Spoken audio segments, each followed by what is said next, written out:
Welcome to Cesena, Italy. Bree Schaaf's got a report on a special competition they held here the other night.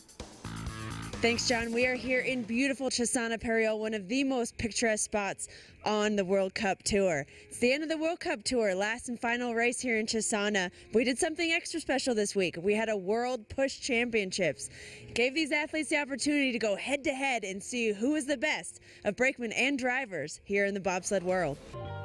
In the early years, Steve Messler, the Olympic gold medalist from last year's Winter Olympic Games in the night train team. We're here in the four-man bobsled, fourth and final run in Königssee, Germany. And Steve, as an athlete, when you came here, this was something to compete in, wasn't it? This is something we always waited for. We always loved having, it's always nice to be home in Lake Placid, but it's always great to compete in front of fans like this and a crowd like this. And it's like this up and down the track.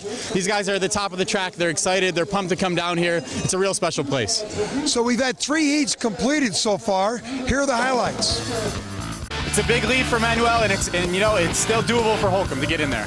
Steve Holcomb of the United States won the World Championships 2 years ago. He also won the Olympic gold last year, so he's the reigning world champion the last 2 years in this sport. Bree Schaaf talks to him. Thanks, John. Steve, you must be pretty excited today. You had pretty great downtimes yesterday, considering the trouble you were having in S4. Yeah, I'm actually looking forward to today. It's we figured out what we did wrong in S4, and considering we had the best start yesterday by a long shot, and then great downtimes, I'm looking forward to see what happens when we actually fix our mistakes in the driving. And I know it's going to be a good day. It's the same day we won our gold medal last year, so it might pay off. Well, happy anniversary. I think we're all excited to see you guys on the podium. Back to you, John.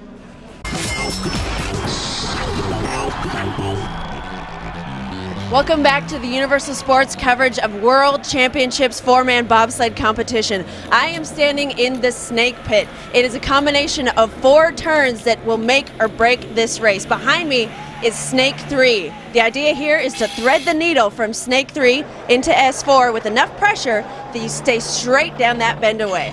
These turns are all about dancing. I had a chance to talk to the coaches about feeling the rhythm in these turns. The S's make it very challenging for not only veterans, but rookies have a very difficult time through there.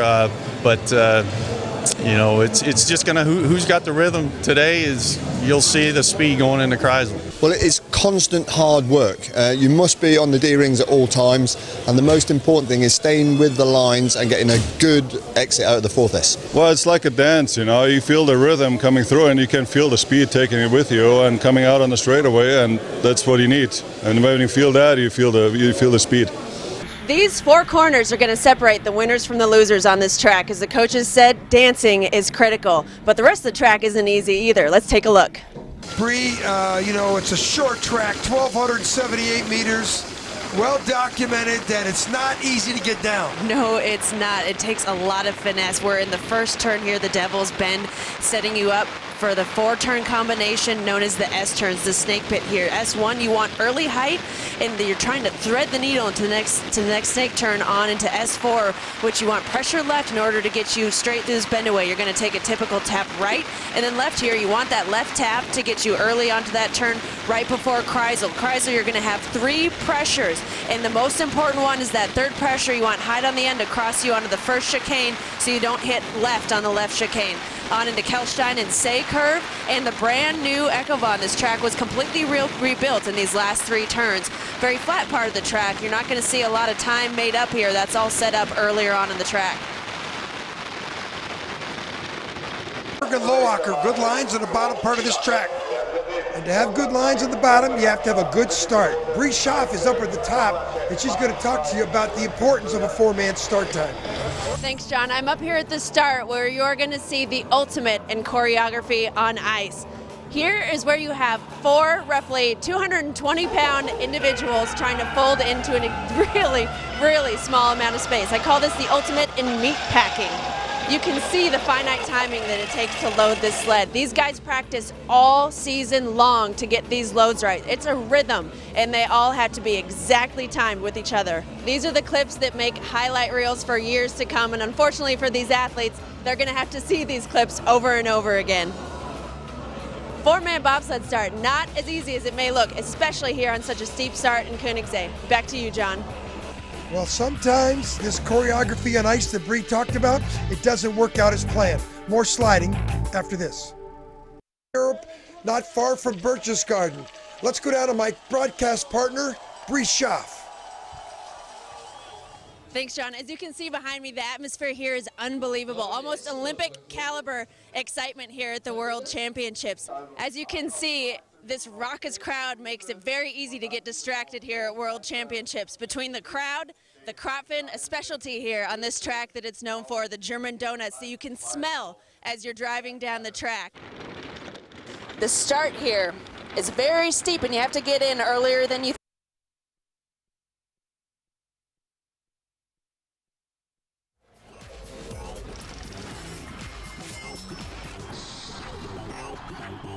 I'm standing here with the Max Hubin Trophy, the World Championship Trophy, donated by the citizens of Lake Placid in 1950 in memory of Max Hubin with his tragic death at the World Championships in Lake Placid in 1949. Everyone is racing for this gem here today. 15th all the way up, no worse than 10 for Lyndon Rush. In fact, talking about the top 10, let's go down to Bree Schaaf. Thanks, John. Yesterday, the U.S. women's bobsled team placed 3 sleds in the top 10. Shauna Robach and Valerie Fleming capped off an amazing career with a silver medal here at the World Championships in Königssee, Germany. I finished 10th, but my teammate, Alana Myers, had a bet going with our coaches. First-time driver, if she finished in the top 10, our coaches were going to jump in the lake. Try to imagine you are in Naples now, in a beach. Yeah. Mind over matter. Yeah. Let's give him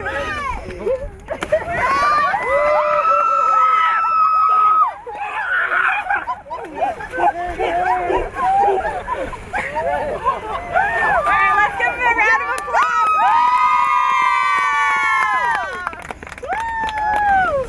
I'm here with U.S. coaches Brian Scheimer and Dave Owens, who had the glorious opportunity to feel the Königssee Lake here. Brian, did the lake feel colder because of the spite involved?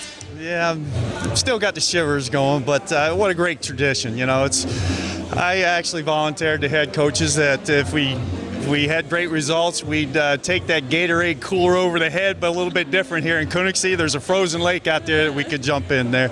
You know, we don't carry the Gatorade coolers around here, so the head coaches get it over the head. But it was a lot of fun. Great results, 3 in the top 10. I'd do it again if, you know, I'll make that bet again anytime. Thanks, Brian. Dave, how did it feel jumping into a big vat of Gatorade, essentially? Yeah, it was invigorating. It was nice. It was a good end to the weekend, and hey, 3 in the top 10, like Brian said, I'd be doing that anytime. As you can see, 3 sleds in the top 10 is well worth a chilly ice bath for these U.S. coaches. Back to you, John. At the Königssee track.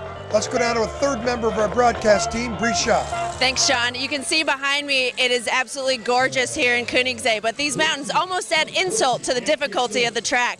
These S-turns are so tough to manage. I've driven in both skeleton and bobsled, and I talked to a few of the athletes about how hard this is on a skeleton sled. The S-curves are a combination that's it's all about getting high in the middle and swooping into the next one, getting high in the next and swooping into the next one. Height is the key. Nice, smooth flowing lines. If you try and steer too much, you just drop off the ends. I'd say you kind of, get some height in some of them and get not as much in others. So it's challenging, but they're fun, and you kind of have to let it go, but yet not really. So every curve's different, but they're kind of all similar, and it's a fun top. You can see what appears to be an easy combo is a pivotal part of this track. We've had 3 of 4 runs. Welcome back to Königssee. There's a large contingent of Latvian fans on hand to watch Martins Dukars and his brother Thomas maybe steal the World Championships for the first time ever for their country. Here's Bree. Thanks, John. This small nation of merely 2 million people has one man in position to make history. Martins Dukars is sitting in first place and about to be the first Latvian, bobsled or skeleton, to win a World Championship title. His brother Thomas is in 8th place. Both of them coming from a family of sliders. Their father, Dennis, is also the track manager in Sigulda, Latvia. As you can see, John, it's a family affair and history in the making here in Königssee, Germany. Now, top of the track, one of the 2. Instead for the future, for the American program. Now down to Bree doing interviews with our top American sliders. John Daly, I imagine not the result you were looking for, but does this fire you up for next year? Yeah, it's definitely fuel to train all summer. I mean, ending like this is not ideal, but it's definitely good to train with and kind of dwell on it a little bit, but not too much. Thanks, John. Matt, Antoine, fantastic day today. Is that any sort of consolation for the race as a whole? It is. I dug myself a pretty big hole yesterday, and I knew today realistically 7th was probably the best I could move up to. And today was my 2 best runs. I couldn't have asked for anything better, so it's a good note to go out on for this race. You did a great job. Thanks. Back to you, John. 400's out. The third member of our broadcast team is Bree Schaaf. She's down in the pivotal part of this track. Bree? Thanks, John. I'm here in Kreisel. This is the spot on this track that makes or breaks the race. You might see people close until it comes to this spot, and this is where you're going to see the top of the top athletes pull away. There's 3 pressures in this turn. First pressure, you have to catch it. Second pressure, not as critical. I'm standing in the 3rd pressure, and this is where you're going to see the German expertise really come away with this race. It's the exit that makes everything critical on this race. You're going to see a lot of sleds coming up, rising up too high, flopping off the end.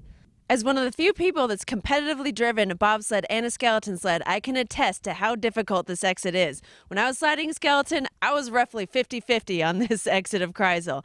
We've talked to some of the other athletes about how hard this is. It just wants to rise you back up on the end, so you're going higher and higher and higher, and if you don't steer in the perfect moment, you just kind of flip over, hit the wall, flip over, and you're just lost. There's a mixture, isn't there, of girls coming out and coming out so late that they're coming tucky onto the right wall, which is causing a few problems, but generally it's a mixed bag, isn't it? It's a beautiful place and a beautiful track until you get to this spot right here. Well, we're going to see our first sleds. Welcome back to Koenigsee. Hey, Bree Schaaf used to be a skeleton rider. She talks about steering sleds. All right, John, actually the last time I was on a skeleton sled was here for World Cup in 2007, Koenigsee, Germany. Now, it doesn't quite feel as at home as it used to. These sleds are very tricky to drive here. The idea is you want your shoulders relaxed down as far as possible and your chin as low as possible. You are the aerodynamic body of this sled, so you have to keep low and stay as relaxed as possible. Now, I can steer here with either my shoulders or my knees with some levers back here, or as you can see in Kreisel, a good old-fashioned toe drop is going to get the job done.